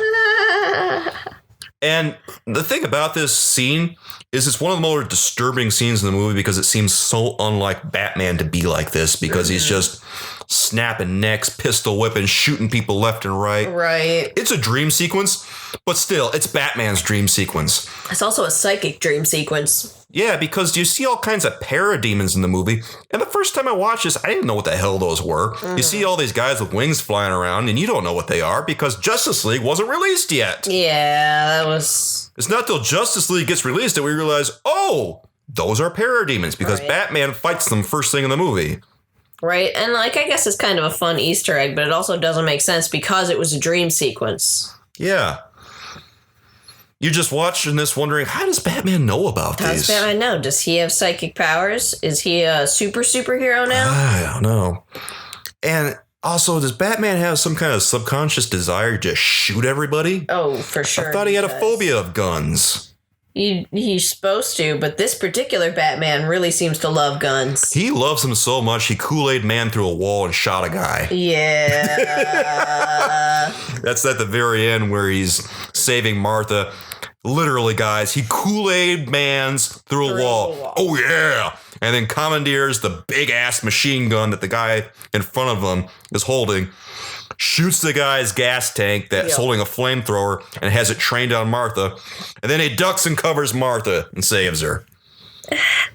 Wow. Yeah, that was really... She could have died a couple of times. He was really cavalier with that fight, wasn't he? Yeah, he was. Like, she's an old lady. You could have been more careful. Oh, my God. Like, he didn't even sneak around to get in there. He just went in headlong. Yeah, like through a window. And then busted up through the floor. And then beat the shit out of everybody. Yep. Making all kinds of noise. Not subtle at all. Right. And like, they could have just killed her. They could have killed her and jumped ship. He's really lucky that they didn't. Because he was fighting them one by one like a karate movie. It was beautifully shot, but it was silly. Yeah. It's not plot driven, we'll say. No. It's bullshit driven. Yes. And that what else can you really say about this movie? Well, I'd like to take a second to talk about them shoehorning in a proposal kind of at the end. Oh God. Yeah. It's like Martha just gives Lois a ring at the end and yeah, like he sent it here so that you would be surprised. So then she's like wearing an engagement ring to Clark's funeral that, by the way, basically nobody comes to. Superman apparently didn't have many friends, or Clark Kent apparently didn't have many friends. Not have very many friends. Everybody went to Superman's funeral with an empty casket. Which goes right back to my statement earlier about this Superman not being very personable. Yes. And, but I do think it'll be kind of funny and awkward when he comes back to life and he's like, I didn't give you that. Who says it's even for you? I was saving it for Lana. Right. Lana Lane. Yep.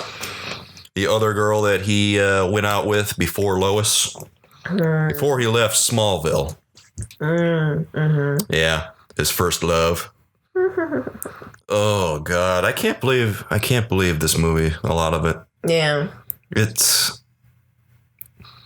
The other thing that I really didn't like about the end of it was that Bruce Wayne, apparently, despite trying his damnedest to kill Superman in the climax, was hopelessly devoted to this man's memory at the end of the movie. Yeah, he was. There was... The devotion to Superman at the very end was steadfast and true. Mm-hmm. It was so hard that his boat would not be swayed from its destination. No. And his ultimate goal was to assemble the Justice League. Mm-hmm. You know what this movie was? It was a 2.5 hour commercial for Justice League. Yeah, you see them briefly, each of them. It really was just one big promo piece. Mm-hmm. It's even got a little subtitle below Batman v Superman, Dawn of Justice. Oh, another Easter egg. So you know what's going to happen if you know anything about comics. Mm-hmm. Obviously, this is just leading up to the big monster that was going to be Justice League. And what's funny... Justice League, assemble. Oh, God. Right? It really felt like Justice League had its own set of problems. It was a better movie than this was, but it was still a hot mess. Mm-hmm. There was only so much Joss Whedon could do to fix that turd. Yeah. Apparently, Justice League was such a mess that the Warner Brother executives said, we can't release this. We can't! It's too bad! They called it unwatchable. Mm-hmm. That certainly didn't seem to stop them from releasing this movie. But here we are. Yeah. And how bad was Justice League if that was unwatchable and this wasn't?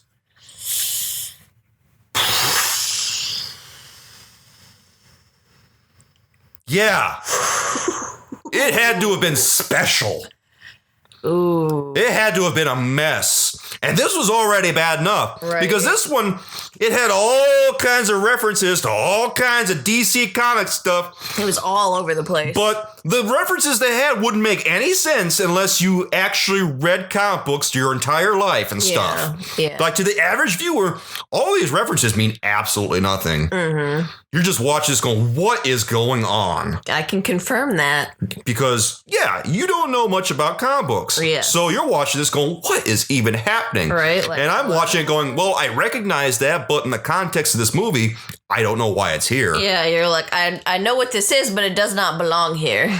It does not make sense the way it happens. Like, for instance, Batman wakes up from his desert fever dream about Superman, and then he's confronted by the Flash appearing to him through a portal where he says, incomprehensibly, "You were right all along, Lois Lane, She's the key! And then pause. Am I too soon? Yeah, I lost it at that. I was so confused in the theater when I saw that. Right. I'm looking at this just thinking to myself, what? What? Does that ever connect to anything? No! No! Not even in Justice League? No! No! That's why it's so befuddling even now. And I don't think they do that in The Flash either. No! No. Ooh, that's bad. That's bad. That's why I am so befuddled by this. She's the key to what? I don't know. It'd have been funny if, like, Bruce Wayne had fallen asleep eating and then the Flash would have grabbed, like, a cheeseburger or something off of his plate because he eats a lot. At least that would have been fun. That would have been funny. And then he would have known that it's real. Yeah. Because I had trouble distinguishing that from just being like... Because, you know, sometimes they'll do that thing in, like, movies or TV shows where, like, they'll be having, like, a dream within a dream. It's like they wake up, but the weird things are still happening, and then they think it's not a dream, and then they wake up again. Yeah. I thought it was going to be, like, one of those. They rely so much on dream sequences in this movie that it's hard to keep track of what's reality and what's not sometimes. Yeah. You should not move the plot along with dream sequences. Mm-hmm. It's okay to have them once in a while as long as they have a point. But... Don't rely on them so heavily. Because it gets real confusing for the audience, man. Yeah. And plus... You gotta reel it in with the references. Mm-hmm. They might be doing quote-unquote fan service, but guess what? Fan service sometimes doesn't tell the story. Right, yeah. You leave the rest of us confused, and that alienates your chances of getting new fans. If you want to really do fan service, you gotta keep it within the plot so that it's incoherent. Or not incoherent, but coherent. Yes. Yeah. I'm just thinking that this movie is so incoherent, I'm really focusing on how incoherent it is. Mm-hmm. Like, really, I can't emphasize enough how confused I was the first time I watched this. I was still kind of confused the second time I watched it. And like I said, I've seen it 4 times, so I mostly understand everything that's happening in this movie. Mm-hmm. And I can make sense of it now because I've seen it so many damn times. Yeah. I've seen it too many damn times. Too many. If I can never watch this movie ever again, I will be a very happy man. I think we can make that happen. God, I hope so. Unless it starts coming up in, like, you know, one of those reviews of the last decade. Batman v Superman. This was a mess.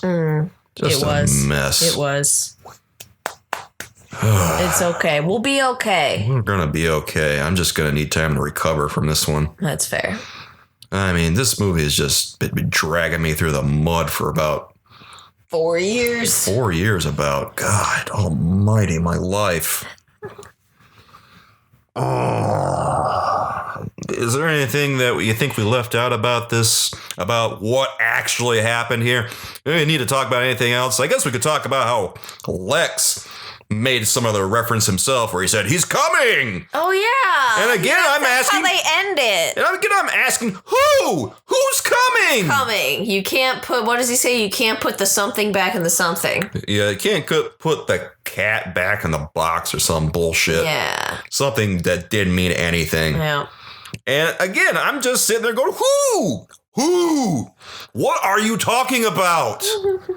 And they never explain that either. And I assume they don't in Justice League. I want to say that maybe it was the main villain in Justice League, but again, I'm not sure. I'm not sure Lex Luthor knew. I think he's a little crazy. How would he even know? I think he's just bullshitting. How would he know? I don't know. Why is he suddenly privy to knowledge? He paid somebody for it. Good Lord. I don't know what else to say about this movie, so why don't we just go ahead and look at the reviews. Good Lord. Oh, all right. Well, we've culled some reviews from Amazon.com, everybody. We've pulled 3 5-star reviews and 3 1-star reviews. The people who absolutely loved the movie and the people who absolutely hated it. Mm-hmm. Let's begin with our 5-star reviews, where we go to S. Robertson, who says, BVS is a great film. Is it? He says, I've watched this film about 40 times already. No grievances. Oh, good Lord. Which implies that he knows that people have grievances. Yes, and also that review is in 2017, which means he saw it 40 times in 1 year! Good Lord, what's wrong with you, dude? Oh, that's too many times. That's several times a month. I know people who have watched this movie a lot of times. And it's almost once a week. Pretty much. And I always recommend that anyone who goes out with someone who watches this movie a lot, I recommend they break up with them. Mm-hmm. Because I don't know how you tolerate someone like that. Good Lord. Our second review is from Lotus Fairy, who says, great, funny, action-packed to the point, you better bring napkins, LOL. Oh, God. Ugh. Loved this movie. Honestly, I was like so terrified to watch it because I was afraid my favorite guy was going to lose. And he so totally did, which I cried over, LOL. But this movie is great, LOL. Or nope, not LOL there. But this movie is great, minus a few parts, but nothing is perfect, LOL. Great action movie for the family, including the dog or cat, LOL. The only... Why the dog or the cat? I don't know. I'd like to point out that that's only 2 sentences. Wow, that was 2 sentences? It's only... The second sentence was, great action movie for the family, including the dog or cat, LOL. Everything else was 1 sentence. Oh, just God. 1 run-on sentence. So this person actually cried about Superman losing? Yes. That's weird. Yes. It's just a dumb movie. I don't know why anyone would care that much. The cat or dog will care. Apparently, the cats and the dogs root for Superman. Mm-hmm. Our next 5-star review is from Meemaw43, who says, good movie, except for the language. Meemaw. My grandson loved the movie, but I don't know why foul language is used in a child's movie when you try to teach a child not to use those types of words. Like the movie, except the language needs to be improved. Can use other words besides those to get your point across. Okay, boomer. Okay, yeah. Do you think that Meemaw is 43 years old or was born in 43? I have no idea. Because if she's 43 years old, the biggest problem in your family isn't the language. If your grandson is old enough to watch Batman v Superman. I am going to go on a limb and say person was probably born in 43 because I don't know too many people who whine about language that much. Yeah. It seems odd for someone to whine about the language. This person saw this movie or reviewed this movie about a few months after it came out in theaters. So this was immediately after it came to DVD, it looks like. Mm-hmm. So... yeah, I don't know. I mean, it's a PG-13 movie and it doesn't even swear that much. Apparently her grandkid swears a lot. Yeah, evidently. I guess that one time where Batman said shit, oops. Right, yeah, I say the language in this movie wasn't even that bad. Generally, superhero movies don't swear a lot. Yeah. It's usually just a bunch of violence that gets the rating. There's no bad language, it's all carnage. All carnage! And lots of peril. Yes. Well, with that, let's go to our 1-star reviews, where we take a look at the dissenting opinions. Our first one comes from Richard, who says, just awful. I hate you, blame me for the deaths of thousands, and I want you dead. Oh, wait, your mother's name is Martha? Okay, we can be best buds then. And our second review comes from Robert, who says, let's call it what it is. This is such a bad movie. Everybody looks like their retention enema didn't work. Lame dialogue, lame action, huge plot holes.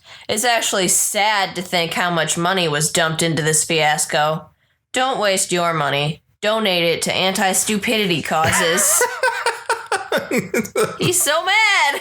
You know, what's real funny about this movie is that it was terribly expensive. Yeah. And they kind of just released it the way it is because I think they were just trying to cash in on the superhero craze. Uh-huh. Unfortunately, people actually like things that are good. Yeah. People aren't just going to watch any damn thing. Sometimes they do, but not in this case. Sometimes, but here, the quality of the movie was palpable. It was awful. Yeah, people are starting to wise up. And... of course, the box office wasn't what they were hoping for. They were hoping to make over $1 billion. Mm-hmm. They only made about $800 million a quarter, like $825 million or so. Okay. That's all they made, and it had a budget of, I think the budget was $250 million. Okay. But of course, they also spent a lot of money on marketing and stuff. Yeah. So they lost money on this movie. They did not break even like they hoped to. Oof. And then our last... You gotta tone your movie back, though, if you need $1 billion to break even. Oof. Yikes. I don't know how they expected to make any money. I don't know. But they still lost money on this. Wow.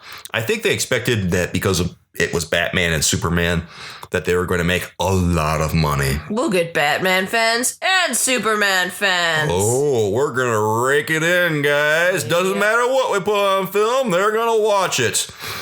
And then it has the biggest second weekend drop-off in cinema history. Right? They don't even have like a lot of good shirtless scenes for the horny moms to want to go see it for. They did make a lot of money the first weekend, and that's where the movie made most of its money. Mm-hmm. And then after that first weekend, nobody went to see it hardly. Aww. It had probably over a 50% drop-off. Uh-huh. Yeah, I'd agree. That's...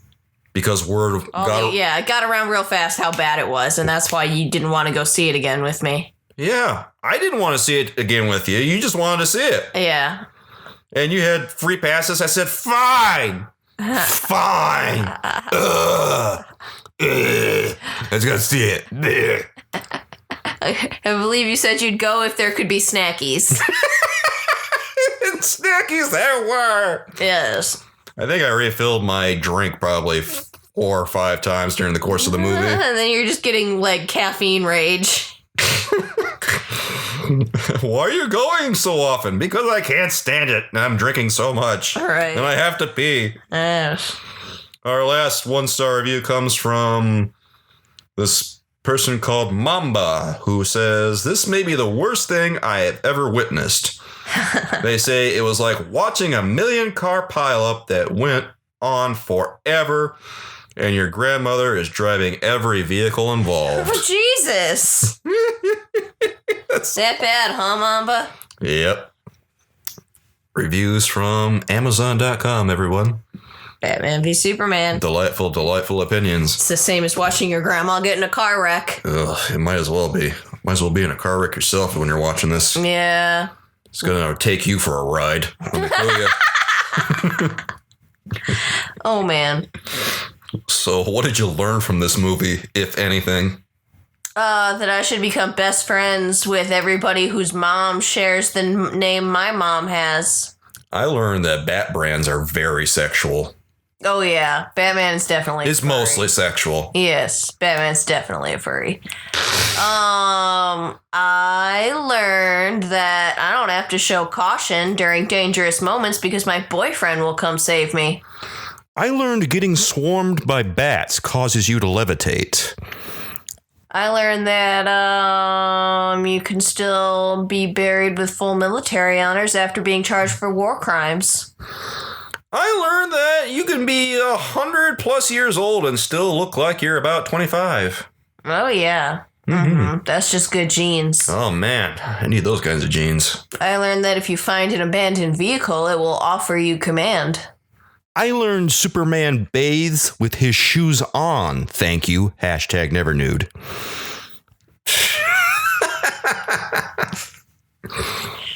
I learned be nice to people or they won't show up at your funeral. Oops.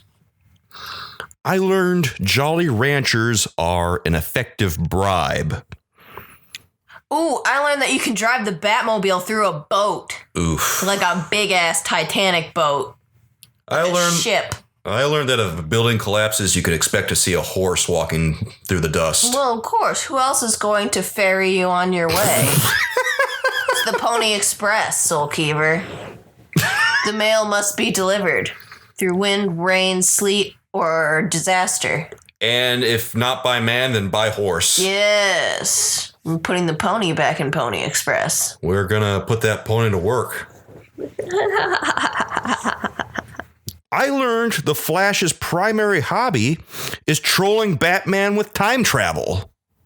Guess I learned that you can swing Superman around with a grappling hook like a cat toy. I learned that if you're going to win the fight, a kitchen sink is definitely the way to do it. Oh yeah, just pull that bad boy off the wall and throw it cuckoo's nest style. Oh, dude. It's definitely how every fight needs to be won from now on until the end of time. Mm-hmm. I learned that you can powder kryptonite. I learned that you can fire a nuke into the atmosphere with no repercussions. Oh, well, yes, we've been doing that probably.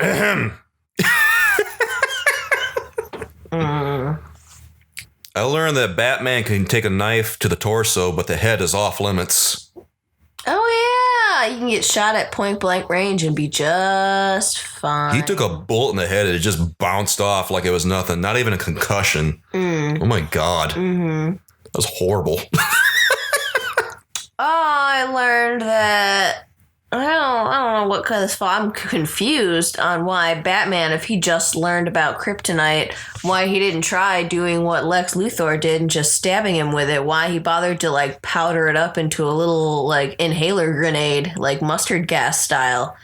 He really went for the biological weapon or chemical warfare route instead of a regular.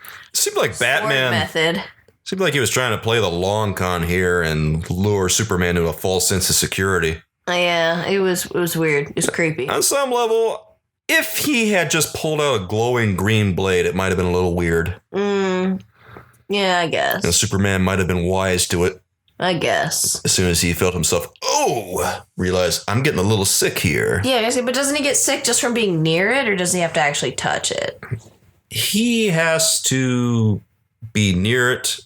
Yeah. Because then he had the little capsules on him for the whole fight. Why wasn't he getting sick from being near him fighting him? Yeah, well, maybe since it was in a container, Superman wasn't experiencing anything. Was it in a lead container? Might have been. Does that make a difference? Yeah. Okay. All right, I'll let that one go. If it's contained, it doesn't affect him. Okay. So that might have been the case. I don't know. Something that's worth thinking about. Something that not a piece of logic we might want to look into. In fact, actually, let's not. I'm done thinking about this movie. Let's never think about this movie ever again. Yeah, I'm done with it. Yeah. I feel like I've thought about this movie long enough for one lifetime. Put this DVD in the microwave and just pay Netflix for its time. Netflix, I'm sorry, guys, but you guys just... We couldn't give that back. It was irresponsible to humanity. We can't allow you to show this to anyone ever again. No. It's just not right. It's cruel. Cruel and unusual. I learned that Batman is a sexist. Oh, yeah. Of course he is. He's a billionaire. And a man. And a white man. And you know what? Traditionally, I don't think Batman has ever been portrayed that way. I mean, he's kind of a playboy. He's a playboy, but usually he treats women with a little bit more, I don't know, respect than that. Okay. Especially when he's being his Batman normal self and not just Bruce Wayne, the mask that he puts on. Yeah, that's fair. And obviously he was approaching that woman because she knew what he was up to. Mm-hmm. Diana. Mm-hmm. So that didn't feel very Batman-like. No, it didn't. Batman traditionally is not portrayed as a sexist, I don't think. Yeah, he was a real dickhole. I did not appreciate it. It was uncomfortable for me. Mm-hmm. It was really uncomfortable, and the whole movie felt like it had that layer of toxic masculinity about it. It was lousy with it is what it was. Yeah, it really was. I think a lot of superhero movies are, but this one somehow especially so. It was a really uncomfortable movie. Mm-hmm. I did not like it at all. Oof. Well, life lessons from Batman v Superman, everybody. Hope you appreciate them, because we don't. No, we don't. I am objectively a worse person for having seen this movie. And you are worse people for having listened to us talk about it. Yes. And if you've seen it, then you know what I'm talking about. Yep, so don't pretend like you don't. This movie just wrecks your whole life. Yeah, it does. Jesus. So, what's your final rating for this movie? Oh, 1 bat brand to the face and 3 falling Lois Lanes. I give this movie a wandering horse in the dust and a ship chock full of weird alien goo. Ooh. Don't let the horse wander into the goo. Only if the horse is representative of BVS. No, because that means it'll get multiplied into a new monstrosity. Oh, God, you're right. Yeah. No, we just gotta fire a nuke at that whole damn thing. Fire a nuke at the horse. That poor horse. Punch it into space and then fire a nuke at it. Put the horse in the ship. The horse is Batman v Superman. Fire a nuke at the ship. Take it all out. Yeah. No. We gotta erase any trace of this goddamn movie. Agreed. I don't know that I really recommend watching it. I guess if you just want to experience it, if you've never seen it before, go for it. I definitely do not recommend watching it. It's going to have some bits that are kind of funny, that are very LOL. Yeah. But it's also got long stretches where it's just fucking boring. Yes. Not fun. And the first time you see it, it is going to be incomprehensible because it's kind of all over the place. But if you're like me and you've seen it a whole bunch of times, the movie starts to make more sense the more times you watch it. So basically, if you're willing to invest 10 hours into this 2.5-hour movie, then go ahead. Otherwise, not worth it. Please don't. Save yourself. Don't bother. Don't put yourself through it. It's not that much fun. Jesus Christ, don't do it. It is not. And if you can see it for like free or something, I mean, go for that. Okay, that's fine. But if Then you're only wasting your time. Yeah. And snacky money.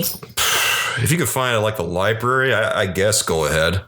It's just really mediocre as far as bad movies go. It's not really the worst movie I've ever seen, but it's not going to be a very so bad it's good type bad movie. No. It's a very in the middle type bad movie. Again, very laughable moments with long stretches of just worthless crap in there. Yes. So, yeah, it's hard to give it a solid recommendation. I'm just going to give it a maybe. I'm going to say no. Don't bother. And if you're really, really on the fence about it, I'm going to give it a no. Yeah. Do it if you want to, but be warned, guys. Jesus. That's really all I have left to say about this fucking movie. No. I am done with it. Never again. Never. Never. No, we promise ourselves. I made a pact with God. I don't even believe in God.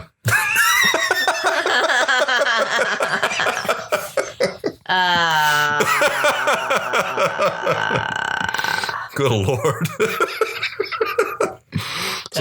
That was dark. It was. I'm sorry. Well, guys, we got some new things coming up pretty soon.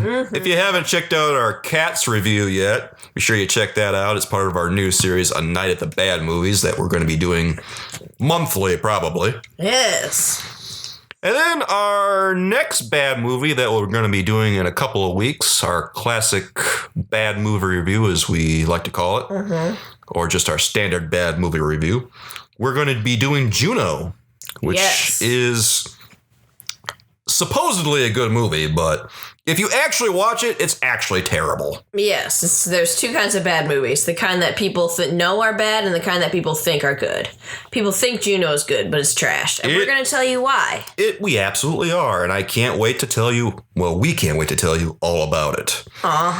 In the meantime, we also have a new series that we're going to be releasing very soon. That is movies that are bad, but well, people say are bad, but are actually good, or bad movies that are actually good, rather. Mm-hmm. And the first movie we're going to be doing for that one is John Carter. So look for that after this particular review. Mm-hmm. Very excited to do that. We also have a video series that we're going to be doing soon, where we're going to be looking at some of the screenshots that Astra takes while we're watching these movies, and we're going to just riff over them, kind of Mystery Science Theater style. Yes, it will be much more fun than watching the actual movie. I highly recommend it. Literally anything is more fun than Batman v Superman, but here we are, and we're going to do it. It's going to be a good time, I think. Mm-hmm. And we're going to be doing it for our other bad movies, too. Yes. We've been taking screenshots for a few movies now. Really looking forward to that series. Mm-hmm. Anyway, guys, be sure you check us out on all the various platforms. We're on Spotify. Yep. Also, subscribe to our YouTube channel if you haven't already. Oh, yeah. Other than that, we will be back very soon with some more garbage, as always. We're here to serve trash and only trash. I'm the trash man. Bury me in the trash. Oh, you're filthy. We've seen so much trash, and it is absolutely embarrassing. Oh.